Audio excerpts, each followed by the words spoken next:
Morning students. आज का हमारा टॉपिक है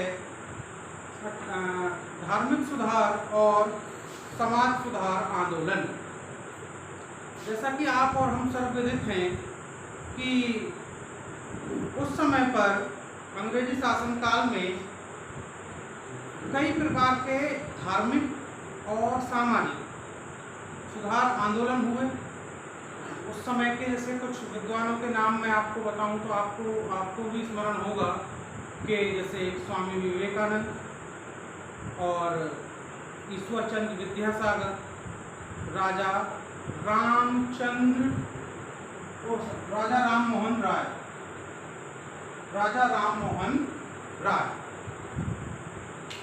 तो धार्मिक तथा समाज सुधार के लिए सबसे पहली जो आवश्यकता थी वो थी पुनर्जागरण। अब आप कहेंगे कि पुनर्जागरण क्या होता है? पुनर्जागरण का मतलब होता है कि कोई सोया हुआ है और उस नींद से जागने को हम पुनर्जागरण कहते हैं। तो यहाँ पे तात्पर्य हो जाएगा पुनर्जागरण का कि जो चीज़ों को हम नज़रअंदाज करते आ रहे थे, जिनको हम करते आ रहे थे, उनको एकदम से उसमें हमारा एक क्या हुआ, एक हम उदय हुआ हमारा, उसी को हम पुनर्जागरण कहते हैं। अब भारत में अब आपको पता ही है छुआछूत, सती प्रथा और पर्दा प्रथा, बाल विवाह, कन्या शिक्षा, इस पर कन्या शिक्षा नहीं होती थी, है ना। महिलाओं को शिक्षा का अधिकार उस समय पर नहीं था। छुआछूत की बात करें तो हमारा जो भारत का जो समाज था वो कई जातियों में बटा हुआ था, उन कई वर्गों में बटा हुआ था, और उसमें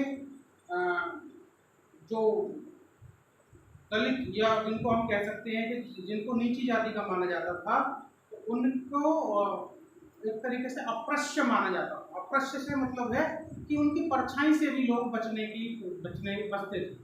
तो उनका कह सकते हैं कि सामाजिक शोषण होता था, उनको कई चीज़ों से वंचित किया जाता था, उनके अधिकारों का आप कह सकते हैं दमन होता था। सती प्रथा की हम बात करें, सती प्रथा जैसे कि यदि किसी महिला के पति का अगर निधन हो जाता था तो उस कंडीशन में उसके पति की चिता के साथ साथ उसकी पत्नी को भी उसी चिता में जीवित ही उसको गठा दिया जाता। और ये देखिए, आप ऑनलाइन के माध्यम से बता रहा हूँ तो थोड़ा शॉर्ट में रखना पड़ता है क्योंकि थोड़ा समय की पाबंदी रहती है। यदि प्रत्यक्ष रूप से मैं आपको पढ़ा रहा होता तो इसके बारे में मैं अत्यधिक डिटेल में आपको और विवरण से मैं आपको बताता। फिर भी इन शॉर्ट में आपको बता देता हूँ कि उस महिला को उसकी चिता को बांस के उससे घेर दिया जाता था कि ताकि उसकी चीखें, उसकी जो विभत्सता है और लोग ना देख सकें। तो चिता को चारों ओर से बांस से, फूस से एकदम से ढक दिया जाता था और बहुत तेज ढोल नगाड़े बजाए जाते थे, जिसमें कि उस महिला की जीवित जलने की जो चीख थी वो सुनाई ना पड़े, और ताकि आप भविष्य में इससे कोई घबराए ना। तो शोर किया जाता था और क्या कहते हैं, उसको ढक दिया जाता। तो आप कल्पना कीजिए कि अगर हमारा एक माचिस की तिल्ली पे अगर हाथ लग जाए तो कितना दर्द होता है, और उस पीड़ा को आप महसूस भी नहीं कर सकते, आप और हम उसको महसूस भी नहीं कर सकते। तो छुआछूत हो गई, सती प्रथा हो गई। अंधविश्वास का एक उदाहरण मैं आपको देता हूँ कि हमारे जो पूर्वज थे वो बहुत समझदार व्यक्ति थे। उन्होंने जो चीज़ें हमारे लिए, हमारे समाज के लिए अत्यधिक उपयोगी होती थी, उनको हम पूजनीय मानते थे। तो पूजनीय से मतलब उनका तात्पर्य क्या होता था, उसको हमने गलत, उनके अनुयायियों ने और फिर धीरे धीरे क्रम विकास में हमने उनको उनके गलत रूप में ग्रहण कर लिया। हमारे पूर्वज हमको बताते हैं कि पीपल, बरगद और ये नीम, ये वृक्ष हमें पूजनीय है। हमने क्या किया, उनके बाद उसको मिस इंटरप्रेट, उसका जो है अनुवाद हमने गलत कर लिया और हम उन्हीं की पूजा करने लगे। जबकि होता क्या है कि जब हम उसके नीचे दिया जलाते हैं, कुछ जलाते हैं, तो क्या होता है, हम अगर चलो हम हमारी उसमें मान्यता भी है तो हमको थोड़ा दूर जलाना चाहिए। क्या होता है, तेल से उसकी जड़ें खराब हो जाती हैं। पेड़ को बचाने के उनका जो उद्देश्य था हमारे पूर्वजों का, वो पेड़ों को बचाने के लिए था। लेकिन उसी के कारण अब क्या हो रहा है, उन पेड़ों पर उनके अस्तित्व पर ही खतरा आ जाता है। हम जैसे वहां पे कुछ खाद्यान्न डाल देते हैं तो वहां चूहे आते हैं, चूहे फिर उनकी जड़ों को कुतरते हैं। हम वहां पे जैसे तेल वगैरह डालने की हमारे यहाँ रखा है, तो आप अगर ये काम करना भी है तो हम उससे उसकी जड़ के स्थान से थोड़ा दूर रह करके उसको हम कर सकते हैं, जिससे क्या होगा, हमारे पेड़ भी जीवित रहेंगे और हमारी जो धार्मिक मान्यताएं हैं वो भी बची रहेंगी। अब हम कल्पना करें कि अगर सब लोग ऐसे ही करें और सारे पेड़ खत्म हो जाएं, फिर हम कहाँ से लाएंगे पूजा करने के लिए? तो हमको बीच का रास्ता ऐसे निकालना पड़ेगा कि जो पूजा भी करनी है तो एक सीमा के दायरे में, कि ताकि उसकी जड़ों को भी नुकसान ना पहुंचे और हमारा जो अनुष्ठान है वो भी पूरा हो जाए। फिर आता है बाल विवाह।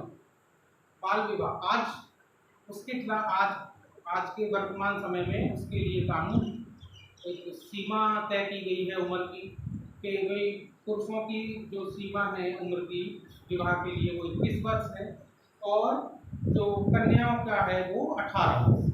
लेकिन आज की स्थिति में तो ये ठीक है, लेकिन उस समय पे क्या था, विवाह की कोई उम्र तय नहीं थी। कन्या की, लड़कियों की उम्र उनका 3-4 साल की अवस्था में, कई बार तो जवान के आधार पर जन्म से पहले ही तय हो जाता था कि अगर लड़की होगी तो उसके साथ उसका विवाह होगा। तो आप कल्पना कीजिए, जब किसी कन्या का भी जन्म भी नहीं हुआ है और उसके माता पिता ने, उसके जो संरक्षक हैं, उन्होंने उसका विवाह तय कर दिया ना उसको। अब एक चीज बताइए, छोटी उम्र में अगर हम विवाह करें तो एक तो जो कन्या है अभी उसको समझ भी नहीं है ना, उसको जिम्मेदारियों का एहसास भी नहीं, तो क्या होता था, उससे कई सारी चीजें, उसका जीवन एक तरीके से दूभर हो जाता है ना। समझदार होना चाहिए। और ये तो मैंने आपको मोटी मोटी बताई, और कई सारी कुरीतियां हमारे समाज में व्याप्त थी। अब इन्हीं कुरीतियों के कारण क्या था कि हमारा समाज जो था वो बटा हुआ था। कोई किसी मान्यता को मानता था, कोई किसी मान्यता को, सबकी अपनी अपनी मान्यताएं। और यही सबसे बड़ी वजह थी, इसी का फायदा अंग्रेज लोग उठाते थे। और आपने इतिहास पढ़िए, उसमें आपको पता चलेगा कि अंग्रेज ने हमारी इन्हीं बातों का क्या किया, फायदा उठाया। तो अब बंगाल जो था, बंगाल में शिक्षित वर्ग ने इसके खिलाफ आवाज उठानी शुरू की। जो हमारे यहाँ पर रूढ़िता बोलते हैं, जो पुराने समय से चली हुई आ रही कोई चीज, उस समय पे एक बार तो ठीक हो सकती है, लेकिन आज क्या है, उसका कोई औचित्य नहीं रह जाता। तो इन्हीं सभी कुरीतियों से बचाव के लिए, इन्हीं को समाप्त करने के लिए कई सारे आंदोलन, धार्मिक आंदोलन, सामाजिक आंदोलन हुए। तो जब अंग्रेजों का शासनकाल था तो भारत में एक ऐसी व्यवस्था हो गई कि जो 1857 क्रांति के बाद, कि अब हमको जो है इनको यहाँ से बाहर निकालना अत्यंत आवश्यक है। हमारी संप्रभुता, हमारी आज़ादी के लिए हमको संघर्ष करना पड़ेगा। इसीलिए हमारे यहाँ राजनीतिक एकता, और उसी कुछ समय बाद फिर कई पार्टियां हमारे यहाँ बननी शुरू हुई थी, जिसमें से उस समय भारतीय राष्ट्रीय कांग्रेस 1885 में उसकी स्थापना की गई। अब उसी समय पे विलियम बेंटिक जो थे, उन्होंने शिक्षा के सुधार के लिए अंग्रेजी शिक्षा को लागू किया। तो अंग्रेज ये सोचते थे कि जब हम इनको अंग्रेजी पढ़ाएंगे तो ये वैसे तो भारतीय होंगे, लेकिन मन से ये क्या होंगे, अंग्रेज होंगे। ये उनका ऐसा मानना था। यही सोचकर उन्होंने अंग्रेजी शिक्षा को हमारे यहाँ लागू किया। लेकिन इसका प्रभाव आप देखें तो इसके बिल्कुल विपरीत हुआ क्या कि जब अंग्रेजी पढ़ी, बाहर जाकर के पढ़े, उनको ज्ञान हुआ, तो उनको एहसास हुआ कि भाई जो ओरिजिनलिटी हमारे भारतीय की है, तो उनको ज्ञान हुआ कि भाई ये चीज़ सही नहीं है। तब उन्होंने कि भाई हमारे यहाँ जो कुरीतियाँ हैं उनको सुधारना अत्यंत आवश्यक है। और अंग्रेजी शिक्षा के ग्रहण करके भारतीयों को एहसास हुआ कि शिक्षा ही वह मार्ग है जिसके द्वारा हम अपनी स्वतंत्रता प्राप्ति कर सकते हैं, हम जागरूक हो सकते हैं और इनके विरुद्ध हम अपना रणनीति बना सकते हैं। इसी के लिए उसी समय पे फिर हमारे यहाँ कई विश्वविद्यालय बने, कई मेडिकल इंजीनियरिंग कॉलेज खोले गए। 19वीं सदी के अंत आते आते अंग्रेजी शिक्षा का प्रसार बहुत तेजी से हो गया। ठीक है, तो हमारे यहाँ ऐसे लोग ज़्यादा हो गए जो अंग्रेजी बोलते थे, जो जिसका एक समान दृष्टिकोण था और वो सोचने समझने की शक्ति रखता, पढ़ लिख करके। तो इसी के कारण उनके भावनाएं, वो राष्ट्रीय विचार उनके अंदर प्रकट हुए, क्योंकि भाई जब पढ़ लिख करके आदमी को सोचने समझने की शक्ति आती है तब उसमें कहीं ना कहीं राष्ट्रीयता की भावना जागृत होती। फिर आ जाते हैं कि जब हमने अंग्रेजी शिक्षा ग्रहण करी भारतीयों ने, तो हमारे यहाँ पर भारतीय भाषाएं जो थी उनके साहित्य को भी बहुत प्रभावित किया। कैसे? क्योंकि जब अंग्रेजी की, भाई हमारे यहाँ का जो साहित्य था वो तो हम पढ़ सकते थे, लेकिन बाहर का साहित्य पढ़ने के लिए हमें अंग्रेजी का ज्ञान आवश्यक था। तो जब अंग्रेजी का ज्ञान हुआ तो लोगों ने फिर बाहर का जब साहित्य पढ़ा तब उनको पता चला कि भाई किस तरीके से उनकी जानकारी उनको प्राप्त हुई। ठीक है, वहाँ से नई नई शैलियाँ विकसित हुई, गद्य की, पद्य की, है ना, और कहानियाँ, निबंध और क्रिटिसिज्म यानी आलोचना। जैसे आप देखें उस समय पे बंकिम चंद्र चटर्जी जिन्होंने वंदे मातरम लिखा, है ना, मैथिली शरण गुप्त की एक किताब थी भारत भारती, जो भारत के ऊपर थी, है ना। तो इन किताबों ने क्या भारतीयों को एक प्रेरणा दी और कुछ भारतीयों ने विज्ञान के क्षेत्र में बहुत ज़्यादा काम किया। जैसे रामानुजम जिन्होंने गणित, है ना, छोटी सी उम्र में उन्होंने बहुत कुछ हासिल कर लिया था गणित में। जैसे भौतिक में हम बात करें तो चंद्रशेखर वेंकट रमन, जगदीश चंद्र बसु, जिन्होंने ये स्थापित किया था कि पेड़ पौधों में जीवन होता है ना, बीरबल साहनी, मेघनाथ शाह और बहुत सारे नाम हैं जिन्होंने उस समय पे प्रतिष्ठा और क्या कहते हैं खूबियां प्रदान की थी। फिर धीरे धीरे कृषि के सुधार हुए, है ना, धार्मिक, मैंने बताया ना, धार्मिक और सामाजिक। कृषि के सुधार, जैसे उस समय पे क्या था, आज़ादी से पहले और आज़ादी के बाद हम दो अकाल देख चुके थे, प्लेग जैसी बीमारी भारत में फैल चुकी थी। तो इसके लिए हम अब सचेत थे, है ना, तो इसके लिए सचेत थे, तो हमने प्रयास शुरू कर दिए थे। किसके लिए? कि भाई ऐसी स्थिति दोबारा से पैदा उत्पन्न ना हो।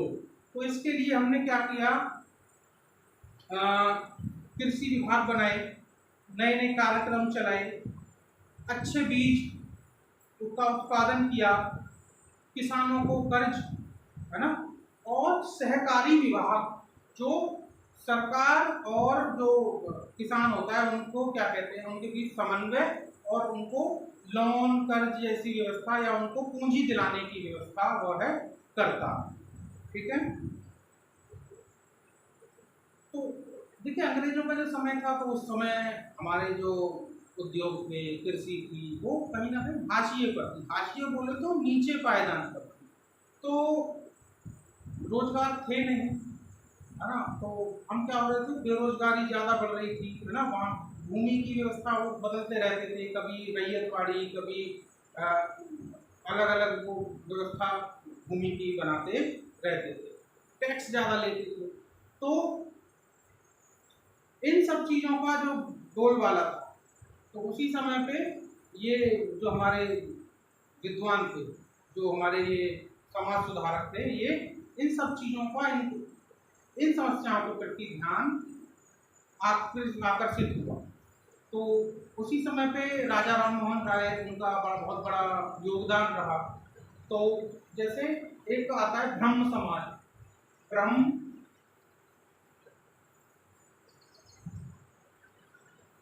समाज। नाम आपने इसका नाम सुना ही होगा, ब्रह्म समाज।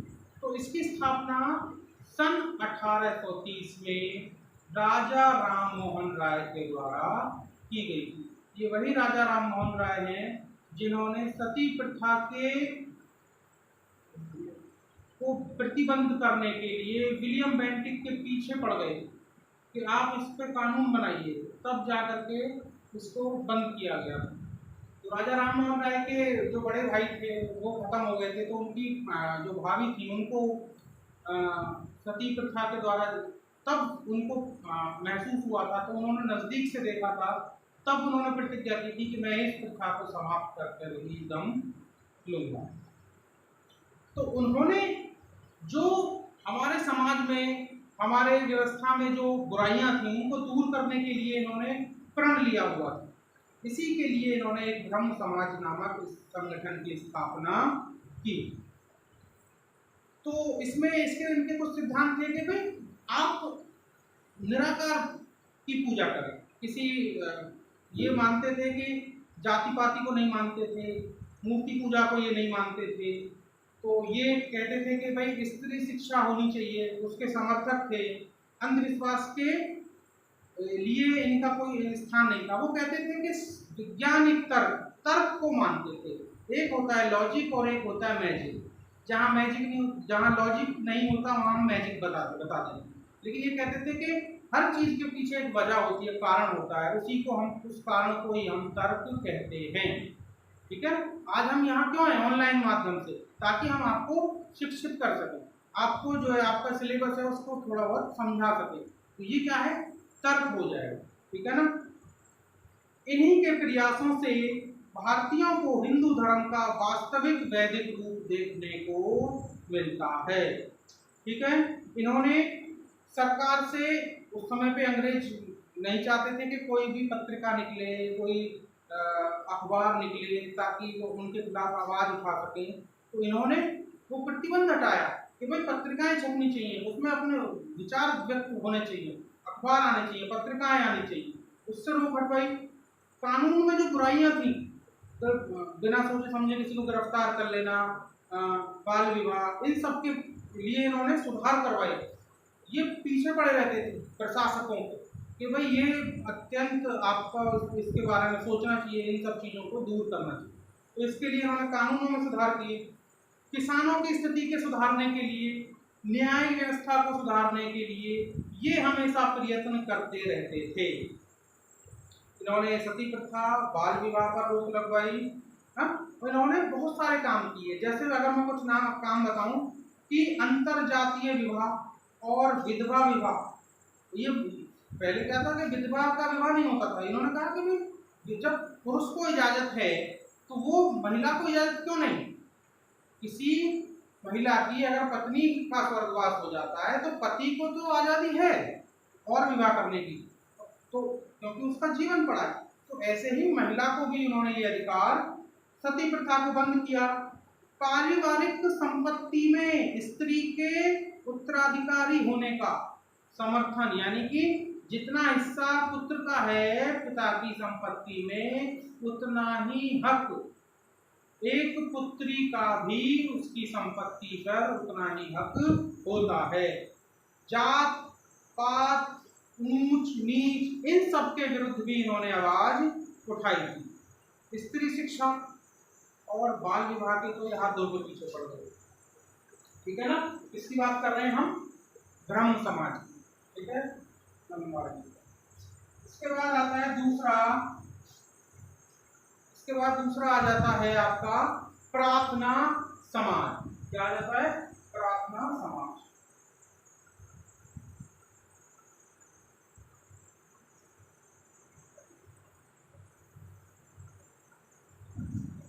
देखिए, प्रार्थना समाज ने अपना जो, इनका जो उद्देश्य था वो ये था कि कभी भी गोविंद रानाडे जो थे उन्होंने इसकी स्थापना करी थी, है ना। गोविंद रानडे थे, आर जी भंडारकर, नारायण चंद्रवरकर। तो प्रार्थना समाज और ब्रह्म समाज के सिद्धांतों को मानता था, तो मतलब ये पैरेलल थे, दोनों एक समय पर भी रहे। तो इनमें क्या था कि ये दोनों, लेकिन इनमें कहीं ना कहीं थोड़ा सा फर्क था। इसकी विचारधारा थोड़ी नरम थी और इनकी थोड़ी सी उग्र थी। तो प्रार्थना समाज वाले जो थे ये कहते थे कि स्वयं को हिंदू धर्म से दूर नहीं किया जा सकता, यानी कि वो कहीं ना कहीं कह सकते हैं कि इन्होंने कभी भी महाराष्ट्र में बिग रीमैरिज एसोसिएशन की स्थापना की, यानी बहुत बड़े स्तर पर जो विधवाएं हो जाती थी उनके पुनर्विवाह के लिए इन्होंने प्रयास किए। तीसरा आ जाता है आर्य समाज। आर्य